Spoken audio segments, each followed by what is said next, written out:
Saatnya berpetualangan, datang ke Taman Pelangi. Bersama teman-teman semua, yuk kita saling membantu. Aku punya tas berlari dengan si Joko. Bergegaslah ayo segera berpetualang. Saatnya rainbow.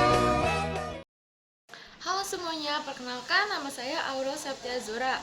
Saya akan menceritakan hikayat Sultan Jatuh Tahta.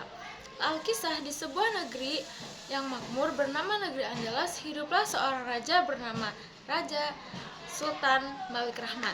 Ia dikenal sebagai raja yang bijaksana juga kaya raya. Istana megahnya dihiasi oleh emas dan juga permata. Rakyatnya hidup sejahtera dan tahta kerajaannya dipuja hingga ke negeri seberang. Namun Sultan memiliki satu kelemahan, yaitu ia terlalu percaya kepada penasihatnya yang licik, Menteri Jafar. Menteri Jafar adalah seorang yang tamak.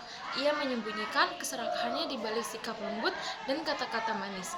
Dengan tipu muslihatnya, Jafar mengusulkan proyek-proyek besar yang tidak perlu, seperti membangun istana baru atau patung emas yang megah. Sultan Malik yang mudah percaya mengiyakan semua usulannya. Ampun tuanku, jika kita membuat patung emas raksasa, nama tuanku akan bertahan sepanjang zaman, kata Jafar suatu hari. Tanpa berpikir panjang, Sultan Malik memerintahkan pembangunan itu. Harta kerajaan pun terkuras dan pajak rakyat dikumpulkan untuk membiayai proyek tersebut. Awalnya rakyat menerima karena mereka mencintai rajanya. Namun lama-kelamaan mereka mulai mengalami kesulitan. Sementara Jafar semakin kaya karena ia diam-diam menggelapkan dana kerajaan. Kejatuhan sang raja. Suatu hari, utusan dari negeri tetangga datang menagih utang yang dipinjamkan Sultan Malik untuk membuat proyek-proyek mewah. Raja terkejut karena jumlah utangnya jauh lebih banyak dari yang ia duga. Ternyata Jafar telah menerbitkan laporan keuangan.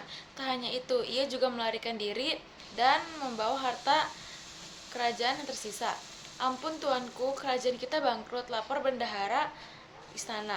Sultan Malik hanya bisa memikirkannya dalam waktu singkat.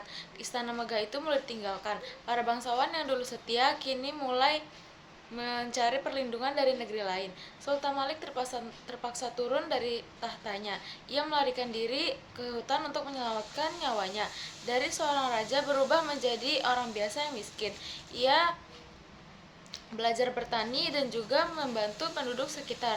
Suatu hari, seorang pemuda miskin mengenalinya, namun pemuda itu justru membawakan makanan dan minuman untuk sang raja tua.